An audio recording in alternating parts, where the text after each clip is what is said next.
Giants fans, thanks for joining me today for another episode of Only a Giant. I'm recording this Friday morning, so there has been some NFL news today.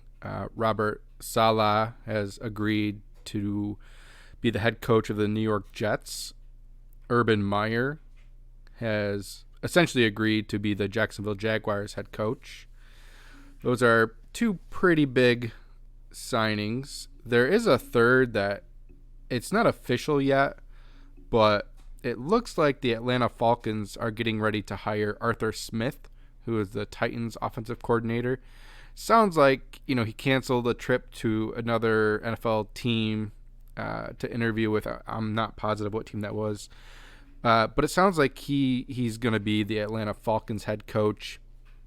Getting back to Robert Saleh with the Jets, I think that's a really good hire. He's got a very good defensive mind. It'll be interesting to see who they hire as the offensive coordinator, although it sounds like it's going to be the brother of Matt LaFleur, Mike LaFleur, that'll come over as their offensive coordinator. It's a good hire, and if that's who the OC is, I like it. I think for me, it probably points to the Jets keeping Sam Darnold and maybe trying to get some more weapons for him.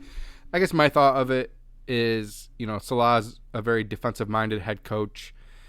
He's probably not going to want to, establish his own offense. He's going to let a guy come in. And, my guess is they probably brought him in because he wanted to work with Sam Darnold, or, he wanted him as his quarterback. I think the Jets aren't willing or ready to move on yet. They're going to take that number 2 pick and either look at someone like Jamar Chase or trading out. And I think trading out's probably the more likely situation, get some compensation. They'll still look to get some weapons around Darnold. They could look at a left tackle, but I think after the last draft, they won't go that route. They like who they have in Mekhi Becton, and I think they'll try to get some tools around Sam Darnold and give him, really one more good year to see what this guy is. He's still on his, rookie contract, so he's relatively cheap. I think that's the best route, continue to build around him. And if he has a horrible year next year or he's, injured again, then maybe they look the next year to get a new quarterback. But this way they can kind of continue to build the team. And then, if that's an issue, then they'll address the quarterback position. That's just my 2 cents. Who knows if I'm right.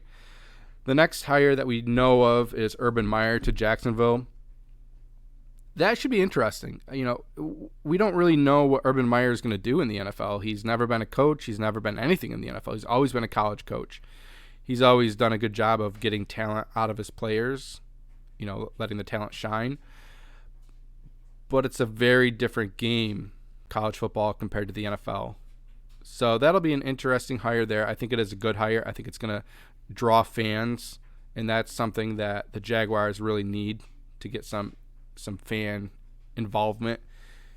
Hopefully next year we'll have fans back in the stadium. That'll be nice.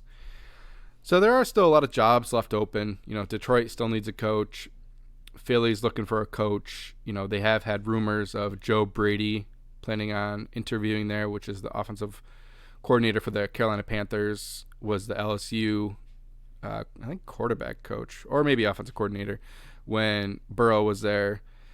I've heard rumors of Lincoln Riley maybe having been contacted. Maybe Deuce Staley gets a chance there. I know a couple Eagles fans who want that. That'll be a time-consuming hiring process, I think, with them. I don't think they're going to jump right at the first guy. Maybe a week or two before we really know with them. And, maybe Bieniemy goes there, or, there's a lot of other names that'll come out here. Houston Texans still need a head coach. The San Diego Chargers still need a head coach. So there's still a lot of jobs out there. I'm hoping someone takes Jason Garrett. That would be nice. Probably unrealistic at this point. I think, he's probably staying for at least another year, unless they have a poor offensive performance to start the year, 3-4 games in, and then maybe Judge would make a change. But at this point, he's probably staying. So that's my NFL news section. Not a lot going on at this time other than your playoff stuff and, head coaching hires and GM hires and stuff like that. So we'll get right into the beer of choice for this episode, which if you follow me on Untapped at Only a Giant podcast, you can get updates on this and you can join me. Cheers the beer, do a lot of fun stuff, rate the beers that I drink if you can find them, and give me your opinions on them.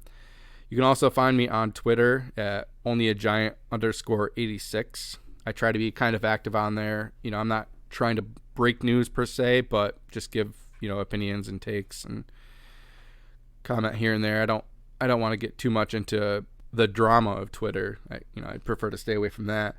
So anyway, the beer that I'm going to try today is by Grimm, and it's called a Lumen IPA. I just picked this up at Wegmans. It was in the back where, it's not out on the shelves. So I was pretty excited to find this because I haven't had a lot of Grimm beer, but I've heard a lot of good things. It's 6.4% alcohol by volume. And here we go. Let's open this bad boy up.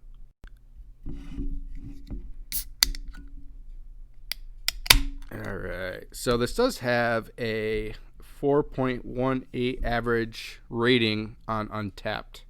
So once again, I want to go based off kind of my initial first sip of the beer, I should say, and we'll go from there.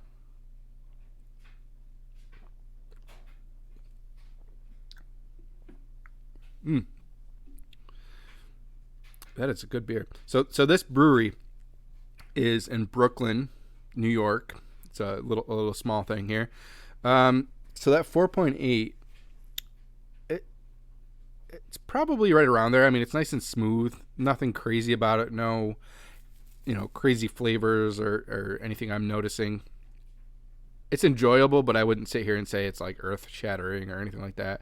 I'm going to give it a 3.5, which is a little bit lower than the average rating.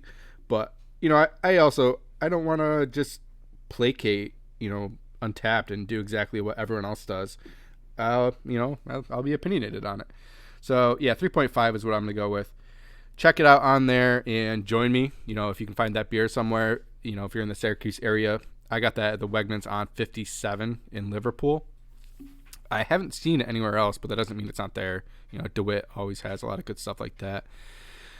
So, yeah, let's get into the season. So, kind of my plan for this episode, I want to review the 2020 season for the Giants a little bit. I'm not going to, go super heavy, but I'll kind of highlight some things that I noticed. We'll look at some free agents. We'll give out some season awards. We'll talk about the playoffs a little bit. And then, we'll do the pick'em section, obviously, too. And then we're going to talk about Eli Manning's 5th start as a New York Giant, which is against the Pittsburgh Steelers, who were 13-1 at the time. Some cool numbers in that game. All in all, a really fun game to talk about. So I'm excited about that. So, yeah, let's get right into it. The 2020 Giants finished 6-10 on the year. Defense certainly made big strides this year with improvement. Offense did not. Offense kind of took a step back. But you do have to kind of account for a couple things in that. We didn't have Saquon Barkley pretty much all year. We had a really young offensive line that had no training camp or, very little of a preseason in general. So it was a really weird year. There's a lot of things you have to take into account. But I think the team is trending up, which is the good thing. I'm willing to give Jason Garrett another year if that's what Joe Judge decides to do. I think that we just didn't have talent this year is kind of how it felt. Darius Slayton, to me, really kind of had a big letdown year. I thought he'd rebound, or not, maybe not rebound, but I thought he would get better this year off of his rookie year. And maybe he technically did, if you look at the stats, but it didn't feel that way. So let's get into Daniel Jones. He threw 11 touchdown passes. He had 10 interceptions. He had 8 fumbles lost, which is down from 12 for the previous year. He threw for 2,900 yards, almost 2,950. He also ran for 423 yards. If you look at the season and kind of the feel of the season, he didn't have a great year, but I think he showed enough that the Giants will give him another year, maybe another 2 years, to really see what we have in him. He had some injury issues. We were up and down with the players that were available. Evan Ingram was probably involved with 6 or 7 of his turnovers. It's hard to judge him too much. He did have 62.5 completion percentage. His fumbles were down. The offense wasn't what it could have been this year. And that, once again, you can look at Saquon Barkley not being there for this. You look at COVID, the offseason that, or the preseason that we really didn't have. There's a lot of different factors that you have to account for in this. So I think he had a subpar year. If I was to grade his year, I'd give him a C. But I see room for improvement. I see the ability to get better. I see him being able to limit his turnovers. I see him mixing in the run game a little bit. The big question for me is, can he stay healthy? That's 2 years in a row now that he had some type of injury. So, they always say the best ability is availability. And that's something that he's proving so far, that he's not completely able to stay healthy. That's something that we've definitely taken for granted with Eli Manning. But a lot of your great quarterbacks stay healthy. Tom Brady really hasn't had many injuries. Aaron Rodgers kind of has had some injuries where he's been out for a while. But he's, when he is in there, he's elite. He's one of the best quarterbacks in the game. Peyton Manning never really had a lot of injury concerns. Just your good quarterbacks don't typically, maybe they know when to get down, and maybe they know how not to take big hits, or maybe the teams are protecting them a little bit better. Who knows? But the thing to look forward to with Daniel Jones is, we'll get Saquon back. We'll get an offensive line back that hopefully is a little bit is gelling a little bit more this year. We'll have a run game. Hopefully we'll have another year in the system for him to figure out this offense. And hopefully we'll have more weapons. Whether Evan Ingram's here or not, I'm assuming he will be. But hopefully he has a better year. Hopefully we have a wide receiver 3 this year. A lot of things, I think, going forward will certainly help. Some other offensive production players here. Wayne Gallman had a pretty good year with 682 yards rushing, 4.6 yards per carry with 6 touchdowns.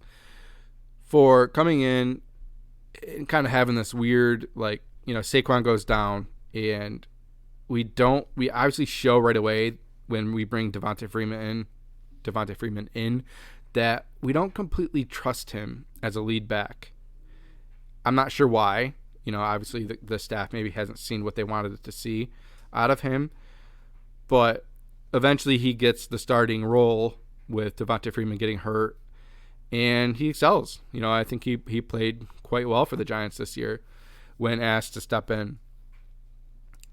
He is a free agent, and we'll talk about that a little bit more later, but I think he's someone that probably does not come back. I think he's going to want to get more of a lead role with a team, or at least have a chance to compete for a starting position. You look at Sterling Shepard. He had 66 catches for 656 yards with 3 touchdowns. Pretty good year for him. He did battle injuries again, which is unfortunate. And then you look at Darius Slayton, this is one of the confusing things for me with him, is he had 52 receptions last year for 438 yards with 2 touchdowns. So what do you view improvement as with him? The same stats, more consistency, maybe just the look of him? I don't know. But he had 50 receptions this year, so he had 2 less receptions, but he had 751 yards and 3 touchdowns. So he upped his receiving yards, he upped his touchdowns.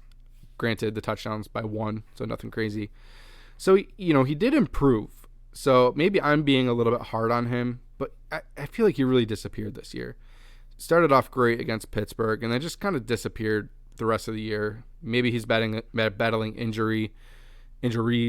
Maybe there's other things that kind of accounted for that too. I think he's got to earn his role next year. I think we're going to bring some people in to compete against him, to compete with Shep. Maybe we'll put Shep back into that slot role where I really think he belongs. I think Slayton could be a good number 2, but I think that we need to draft a guy and maybe look at a guy in free agency. I'm still kind of on the bandwagon of bringing in Corey Davis, but we'll see what happens. A lot can happen from now to then. But we need at least one good number 1 wide receiver because Darius Slayton is not a number 1. Our other guys, Evan Ingram had 63 receptions for 654 yards, which on the surface looks good, but any Giants fan knows that it wasn't. We had a really rough year with him. Things need to change. He needs to get better with catching the ball. He needs to look the ball in, or he's gone. I think he has one more year, and it's going to be hard for us to trade him. We could potentially cut him and save some money there, but I don't think you cut talent like him. I think maybe we trade him, but I would say like 80% chance he stays, 20% chance we trade him. But I think we look to upgrade the position. I like Caden Smith as a backup, but he's not a starting tight end. He might not even be a number 2 tight end. He might be a number 3 tight end, where we have Levine Toilolo, who I'm assuming will probably be gone this year. I think he has a contract that is pretty cuttable, and it'll save some cap for us. He really didn't do anything this year at all. So I think he'll be gone, and then I think Tate will be gone. Tate had 35 receptions this year, had some character issues pop up. I mean, he's not long for this team. He will most definitely be cut this year, and we'll hope to have more weapons next year. We'll hope to replace him. So the next part we'll look into is defense. We had a lot of studs on defense this year. It was really nice to see. Blake Martinez had 151 total tackles, which was 4th in the NFL.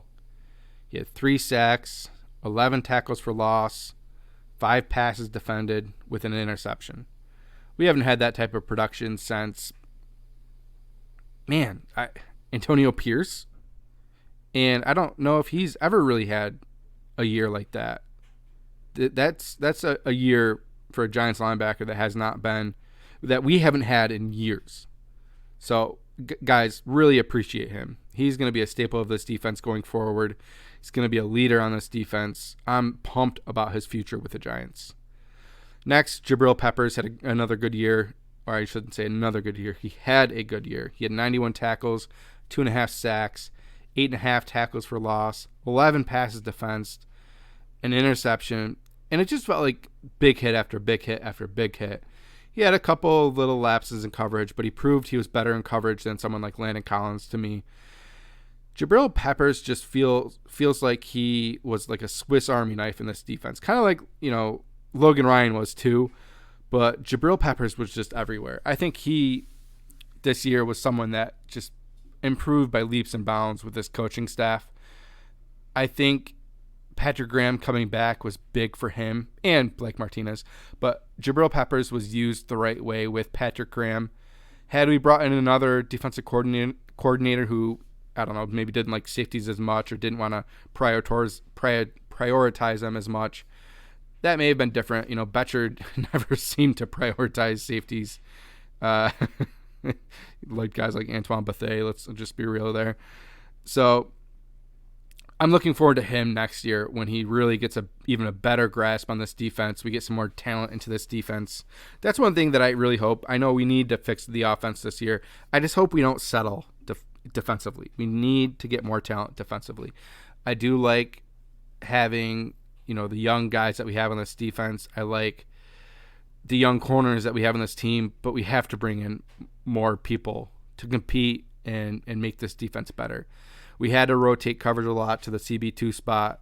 That needs to change. If we could have 2 cornerbacks that we really didn't need to do much with, we could just kind of let them play ball and then, mix up the scheme with the linebackers and the safeties, and that would be fun. That really would make this defense even more deadly. Next up, we have Leonard Williams, 57 tackles, 11.5 sacks, which is 8th in the NFL. Awesome year for him. 15.5 tackles for loss. He's probably a priority to get a deal done. Unfortunately, he may be making like $25 million a year. Don't really love that, but I feel like you have to bring him back. He's another player that I think as we get some more edge help, we get some more guys that can come in and put some pressure on the quarterback, maybe get Lorenzo Carter back next year, and maybe he can provide some help there. He's going to benefit from that a lot.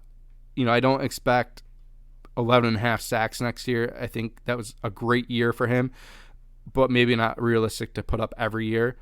But more tackles, 15.5 tackles for loss, maybe gets that up to 20 or 30. That could be possible. Next up, James Bradbury finished the year with 18 passes defensed, 57 tackles, 3 interceptions. He had a good year, a great year, really. The 18 passes defensed was second in the NFL, tied for second in the NFL, I should say. I want to throw a couple things out there and kind of compare 2019 to 2020. Who is our leading tackler in 2019? I'll give you a second to think about that. Who was our leading pass defense guy last year? Give you a second to think about that as well. Who had the most sacks last year? Who was second in sacks last year? Who had the most tackles for loss last year? It's just interesting to see the differences to me. Leading tackler in 2019 was Antoine Bethea with 110 tackles. Sub that in for Blake Martinez this year with 151 tackles. I always like to see the linebackers having the most tackles because that means that we're getting we're making stops at the line of scrimmage or around the line of scrimmage. When you have safeties that are leading the team with tackles, that means players are, getting into the second level of the defense. And to me, that's not a good product for success. Obviously, Jibril Peppers had 91 tackles, so that's still good. But I like to see the linebacker leading the team with tackles because that means they're making plays at or around the line of scrimmage. Passes defense last year, Janoris Jenkins with 13. I mean, I don't know what you guys think, but to me, James Bradbury is light years ahead of Janoris Jenkins. Bradbury is such a better corner than Janoris Jenkins. I think Jenkins took chances a lot more. He was a player that did have interceptions. I think he had 3 last year, but it always seemed like he was trying to bait and, trying to read what the wide receiver was doing, and he either got beat or he made a play on the ball. I mean, I'm looking back at like last year against Tampa Bay when he gave up 3 touchdowns to Mike Evans. That's a game where I think he tried baiting people a little bit. He obviously didn't work. He sat high on a coverage on like a little screen at the red zone, which was kind of weird. He's a decent cornerback. I think he's a decent number 2. Had he been here with James Bradbury this year, I bet you he would have had a good year. But I'm so happy that we had Bradbury over Janoris Jenkins. Next, we'll look at the leading tackle for loss and sacks. Last year was Marcus Golden. He had 13 tackles for loss, and he had 10 sacks. This year, the leader was Leonard Williams with 11.5 sacks and 15.5 tackles for loss. So it's good to see, once again, that you have a lineman that has the most tackles for loss because that means he's getting tackles behind the line of scrimmage, but that's where he is, so he's getting pressure. It's not, a strung out play where the linebacker's making a play. He had more sacks than Marcus Golden, and it's good to see that on the line. You want your edge guys to get sacks too. Hopefully we'll get that next year with someone like maybe Lorenzo Carter. I don't know. He actually was second on the team last year with 4 sacks. So hopefully we can get some more production out of our edge guys next year. Maybe we can upgrade that position. I do think some upgrades need to happen. I do like Lorenzo Carter, and I think that obviously I want to see what he has next year. O'Shane Ximines, there's talent there. We'll see what happens. Kyler Fackrell is a free agent. Who knows what happens there? He may cost too much to bring back, although I think he does like working with Patrick Graham, so maybe he stays. I'd love to bring him back. I think if we could get him on the cheap for another 1 or 2 years, that would be a perfect fit. He doesn't have to be a starter. He can be someone that rotates in. It would be a good fit. So we'll see what happens, though. Next, we'll get into kind of just overall. Per Pro Football Reference this year, we were projected to win 5.8 games. We got 6, so it was nice to see us at least, exceed expectations, even though it's, I guess, 0.2. But it's still good to see that number higher than the projected by Pro Football Reference. Last year, we finished 4-12, and we were expected to win 5.4 games. So clearly, this year, I think we did a good job of doing things a little bit better. When you look at our season this year, it kind of went how you expected it to go, I guess. If you looked at the first 4 games, albeit maybe I'm a little bit of an optimist, if you told Giants fans that you're going to finish the first 4 games 1-3, 2-2 maybe, no one would have been surprised.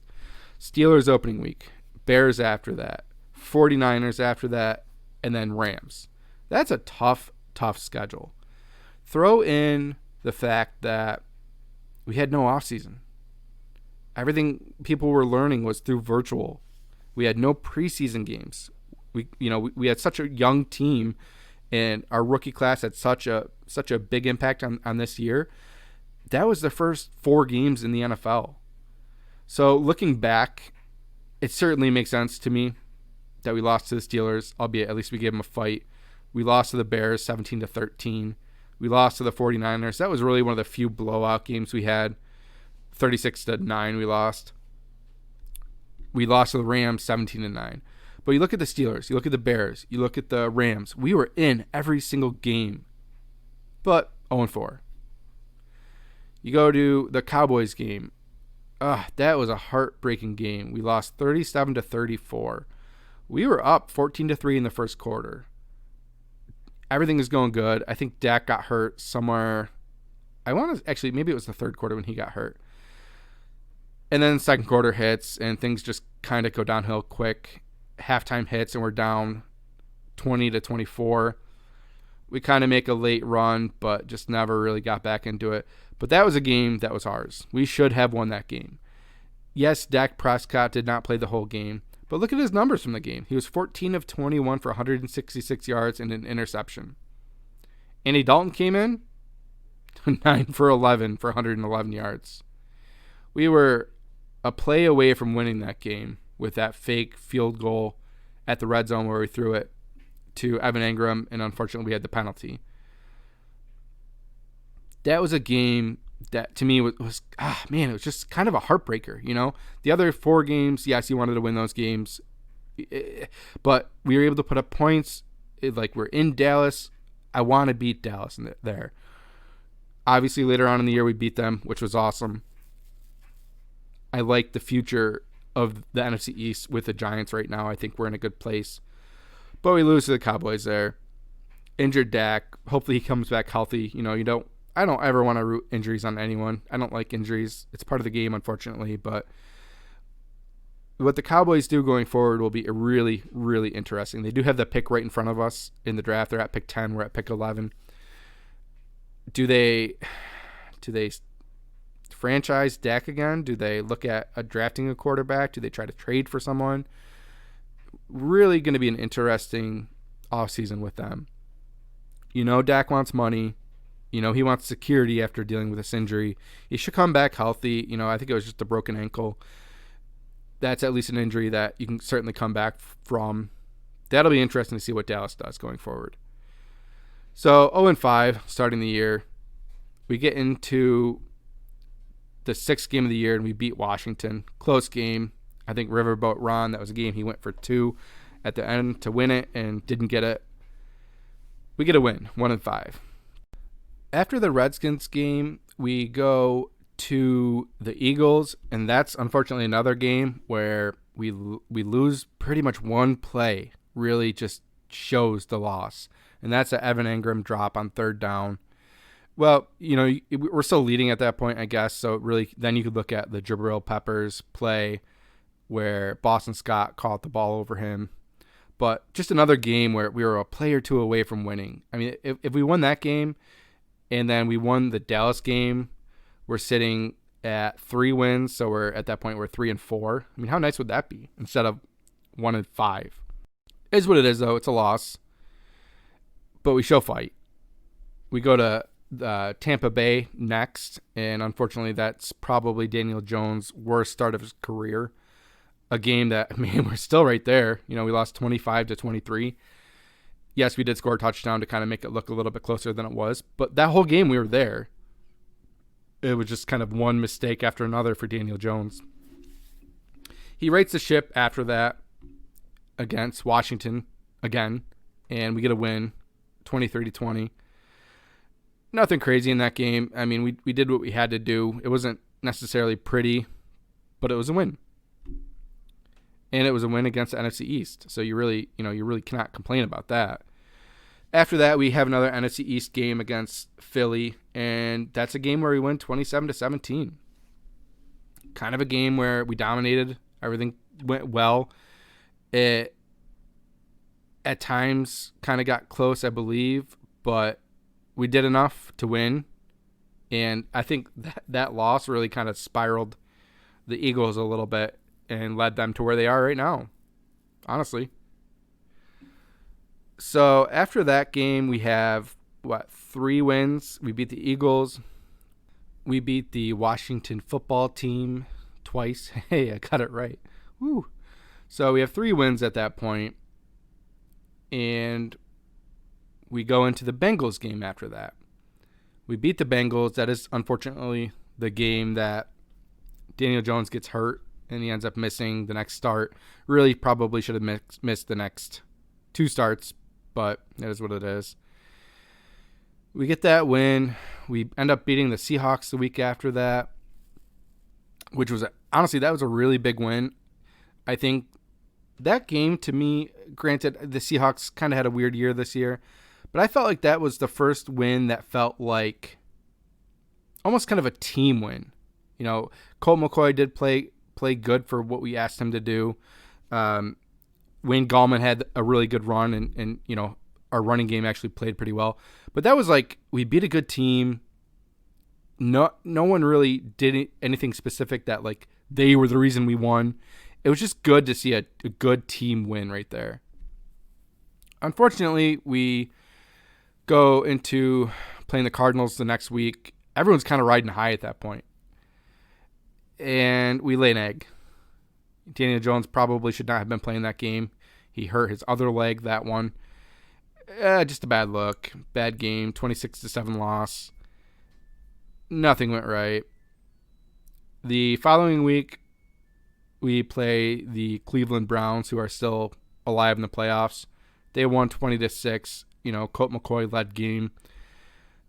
Another game that probably, nothing really went right ever. It could have been worse. Definitely could have been better, but it certainly could have been worse. Next game after that, we get to a situation against the Ravens where it's kind of like a must win. If we win that game, we control our own destiny. We don't. We lose 27-13. There were some good things that came out of that game. I think Daniel Jones actually played decent. Wasn't pretty by any means, but we showed some fight. He didn't have a lot. I think he had maybe 1 turnover, but maybe it was another. Oh no, he didn't have any turnovers that game.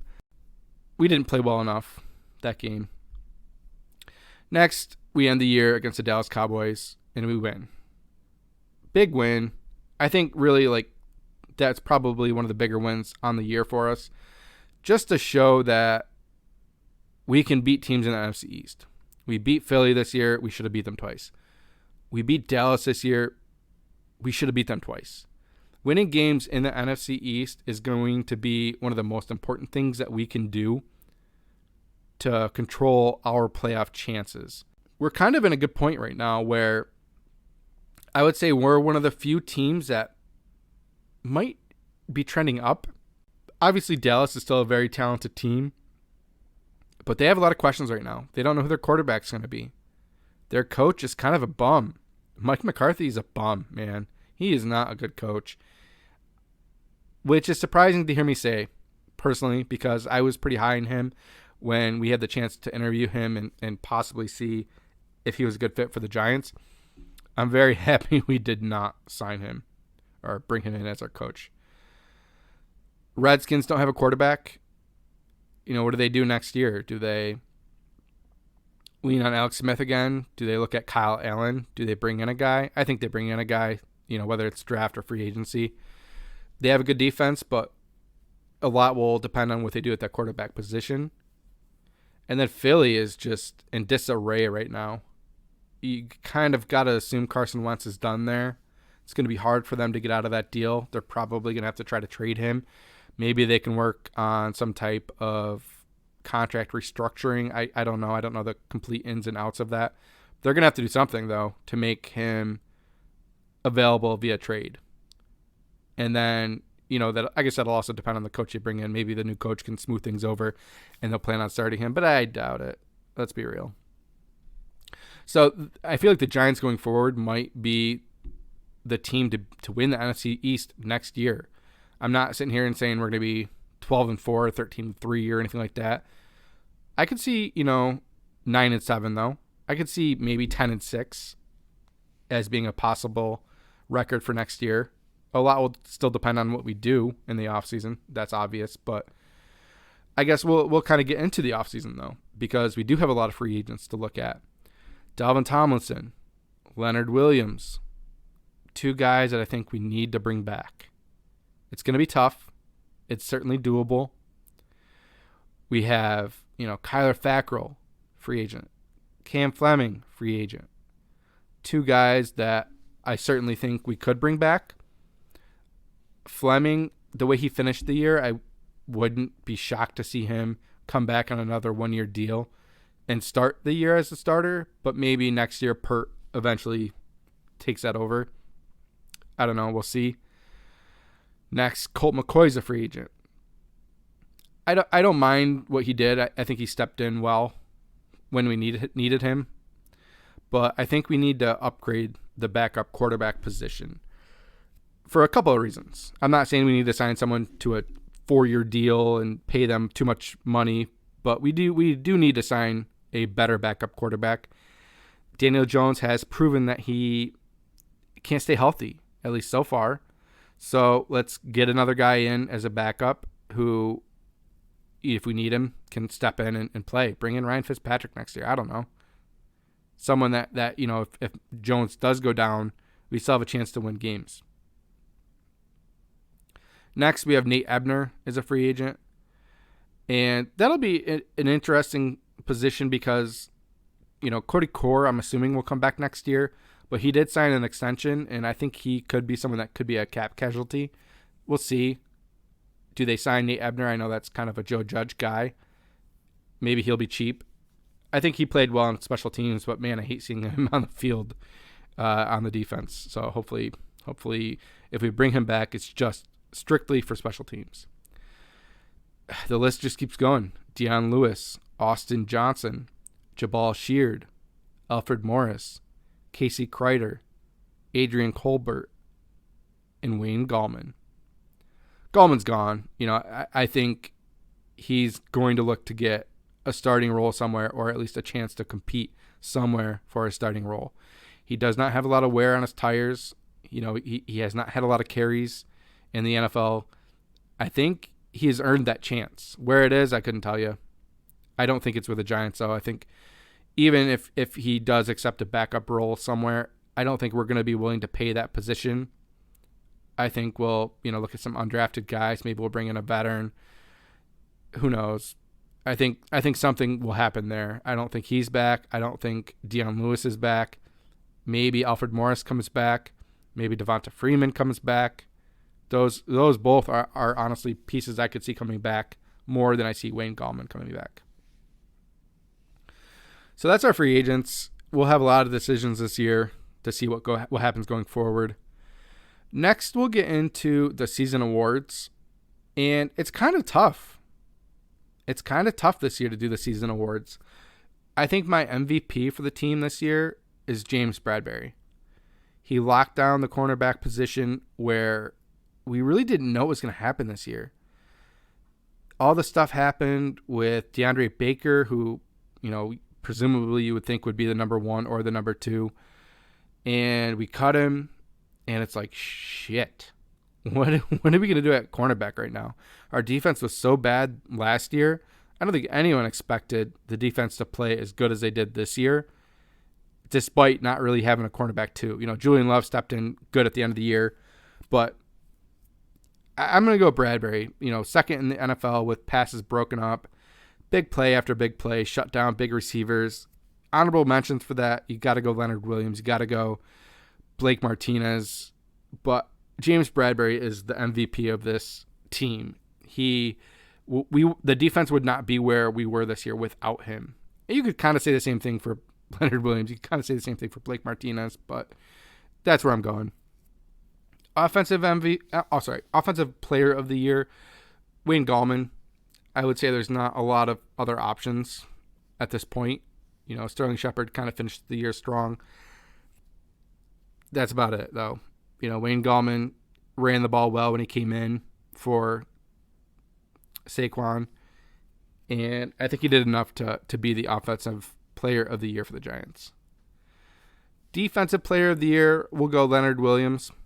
He had a great year, 11.5 sacks, countless tackles for loss, a lot of tackles, a lot of plays though. He really took up double teams. He does a lot of stuff that you don't see in the stat line.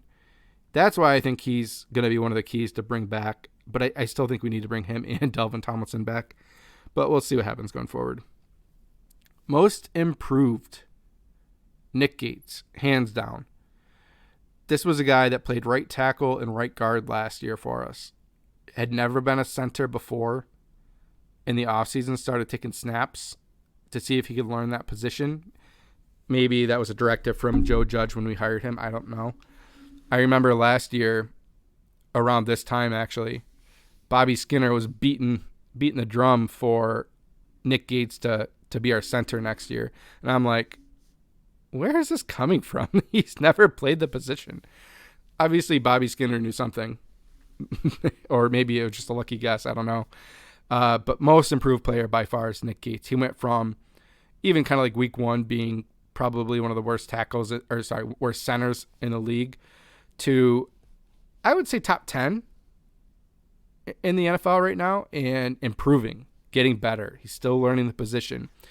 He got bullied a little bit to start, but by the end of the year, he was doing the bullying. So I'm super happy about that. We signed him to an extension at the right time. At some point, maybe next year, if he continues to do this, we'll have to look at something with his contract, I bet. But most improved certainly goes to him. Rookie of the Year, we're going to go with Andrew Thomas, although I will give a shout-out to Mr. Irrelevant Tay Crowder, and actually even, a shout-out to Carter Coughlin and Cam Brown. I mean, 3 guys drafted later that you wouldn't really think you'd get a lot from, and they all contributed a lot this year to this team. Pretty excited about that. You really got to be excited about this rookie class. Andrew Thomas started the year a little rough, kind of had some bumps and bruises here and there, but really solidified the left tackle position without a doubt, in my mind. He's going to come back next year and only get better. He'll be our left tackle for the future. I've seen some stuff of like people comparing him and Eric Flowers their rookie year, where Flowers kind of came out and battled some injuries as his left tackle. I think he was actually forced into the left tackle position due to injury as well because Will Beatty went down. I just don't see any parallels between the two. Andrew Thomas is sound technique-wise for the most part. He's a hard worker. I can't say either of those things about Eric Flowers. There was potential, sure, but no. Flowers is a bum. He's a guard at this point. Seems to be panning out as an okay guard in this league, which is good for him. I'm happy for him. But he's not a left tackle. And Andrew Thomas is light years ahead of him. 2 other little awards that I would give out.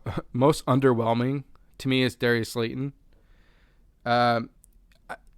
I came out thinking big things this year. I thought he would prove to be a number one in this league. Did not happen. I guess, yes, the Steelers game, he showed potential. But after that, he just disappeared. And that could be a couple different things. Maybe that's unfair expectations pushed on him. Maybe he's been battling an injury all year. I don't know. But he's not a number one, I don't think. I think he's a number two. And probably still a position that could be upgraded. But we'll see what happens in free agency and the draft. My last award goes to Will Hernandez. And that's my no idea award. I have no idea what to think of Will Hernandez. He got COVID. He kind of kept getting rotated in and out before that anyway. And end of the year, not playing hardly at all. What are we doing with him? Is he someone that's long for this team? Is he going to be a part of the offensive line going forward? I guess I have two thoughts. A, they don't like him at all. Well, maybe I have three thoughts. A, they don't like him at all. B, COVID really kicked his butt, which is certainly possible. I've heard of a lot of people that it takes time to kind of bounce back.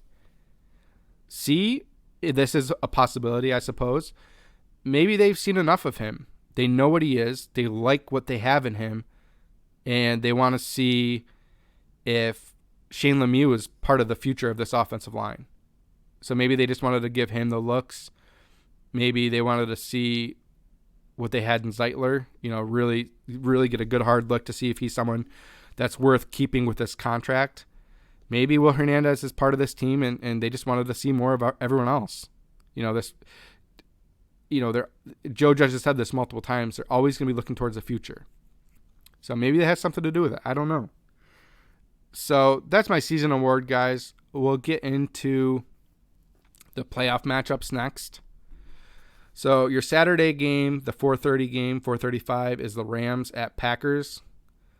I think a couple keys to look at is can the Rams defense shut down Aaron Rodgers and Devontae Adams? Can they force Rodgers to look at his other targets and try to spread the ball out more?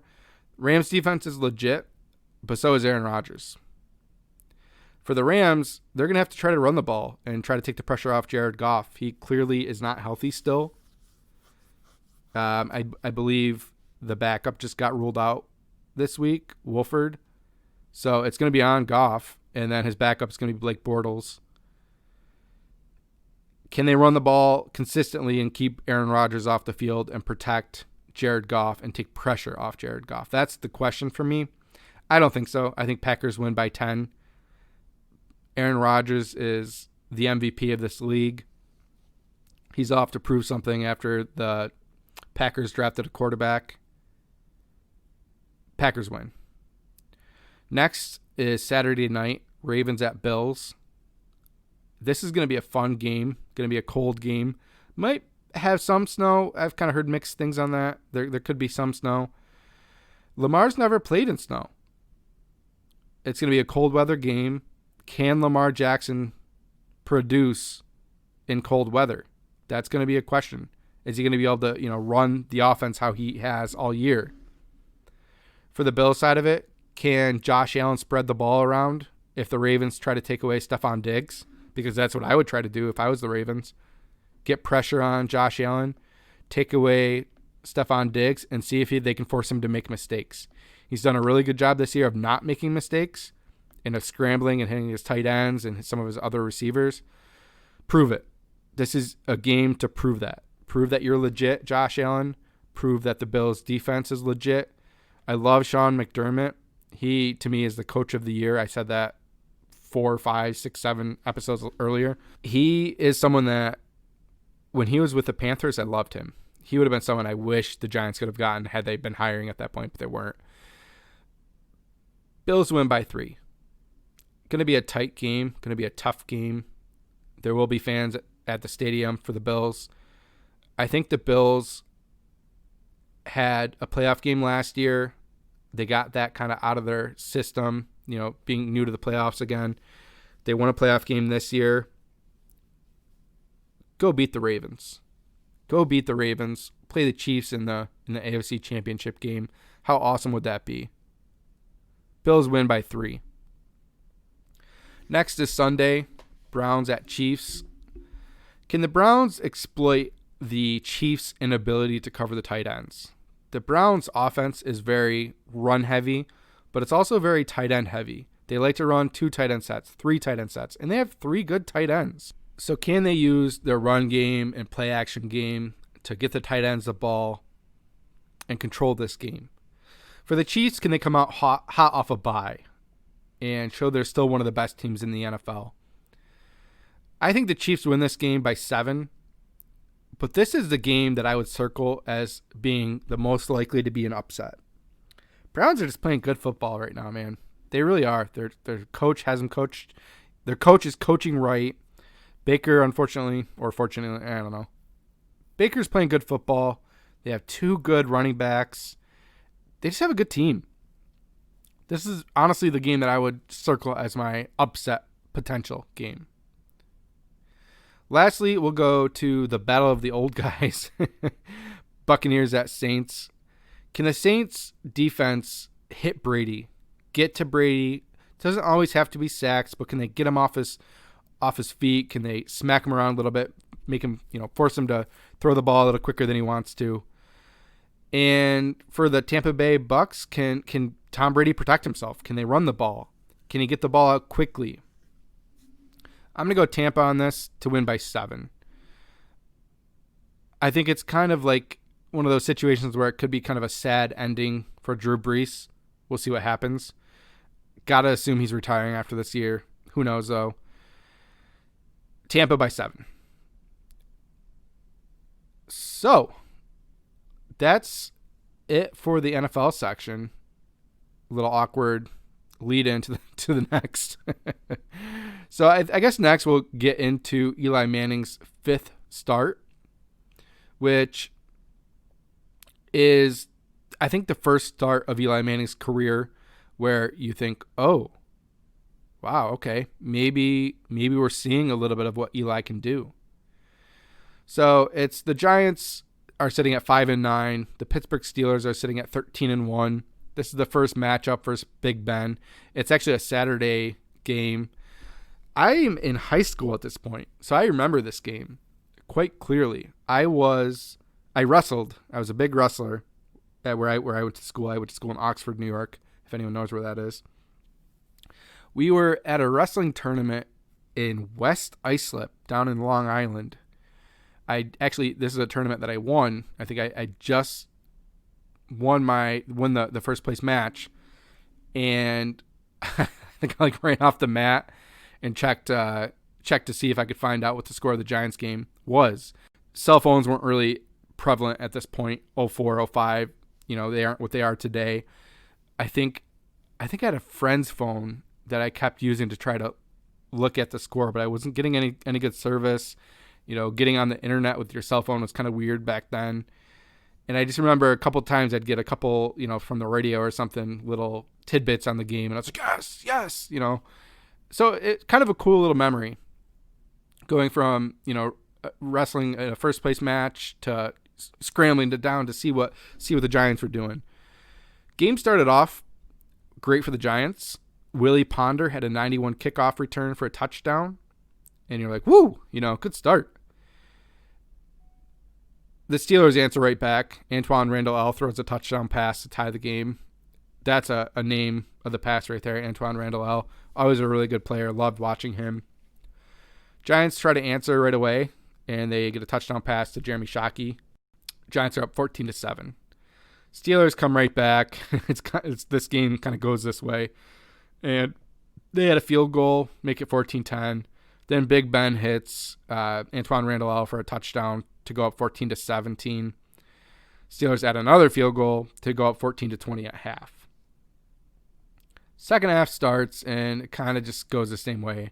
Trade field goals, and then Eli Manning hits Marcellus Rivers for a touchdown pass. Giants are up 24-23. Kind of at this point, you're like, man, can they win this game? Is this a game where Eli outduels Big Ben, with the 3 big quarterbacks of this draft? Well, We end up losing. But Steelers get a field goal to go back up 24-26. Tiki gets a rushing touchdown to go back up 30-26. We actually missed the 2-point conversion here. But we have the lead, right at the end of the game. Next, unfortunately, Steelers score a touchdown with Jerome Bettis and go up 33-30. And that's a game. Big Ben was 18 for 28 with 316 yards with a touchdown and 2 interceptions. He was sacked 3 times. Randall L. threw a touchdown pass. Jerome Bettis, 36 carries for 140 yards with a touchdown. That doesn't happen anymore. Never anymore. I did some digging to kind of see when the last time this happened, and the best I could come up with was 38 carries with Le'Veon Bell in 2016 against the Bills. The leader for most carries belongs to Jamie Morris of Washington with 45 in 1988 versus the Bengals. Pretty crazy. Hines Ward, 9 catches for 134 yards. On the Giants side, Eli was 16 of 23 for 182 yards with a touchdown. No interceptions, no sacks, had a couple of rushing yards. Tiki was 18 for 76 with a touchdown. Eli kind of spread the ball around a little bit. Hit Hilliard 3 times, hit Amani twice, hit Shockey 3 times for a touchdown, and actually hit the fullback a couple times. I think it was Jim Finn at this point. Some names to look back at: Troy Polamalu, Joey Porter, James Harrison, Deshae Townsend. Just some legendary names. Obviously, I already said Antoine Randall L, Jerome Bettis, Hines Ward. I mean, so many great players on the Steelers team. And it was cool to see the Giants fight in this game. They did lose, but this was really the first game for Eli that you can say, oh, he showed some life. He showed why the Giants drafted him at 4. Is this something that he can continue going forward? And, I would say, yeah. He did have some rough starts here and there throughout his career, but this kind of was really the first start where I was like, man, yes, we see what we want. We see what we can potentially get with Eli. So, guys, that's this episode. I'll probably plan on doing the same thing next week with doing a Friday episode. Just kind of how my day off worked this week. Kind of a rough week for me. I don't know if anyone knows this about me. Some people may. I'm an optician and a marketing coordinator for a small business in the Syracuse area. And I just want to throw this out there. For any of you guys that wear contacts, for any of you guys that wear glasses, be nice to your doctors. Be nice to the opticians that are helping you. The optical industry, the optical customer, patient, whatever you want to call them, is spoiled and rude. And it sounds like I'm going on a little bit of a rant here. I kind of am. But, man, it's some of the stuff I see and some of the way people act where I work, the patients, it's mind-boggling. I feel like I would never go into a business and act the way some of these people do. Just my 2 cents. Be nice to your fellow opticians. Go support local. Don't go to these big box chains like VisionWorks and Lens Crafters. I have friends that work at both. I actually used to work at VisionWorks, so I can't talk. But support local, man. Go to those private practice places. The doctors care. The opticians are there to help you. I'll get off my soapbox. That's all I got for you guys today. We'll see you next week. Let's freaking go!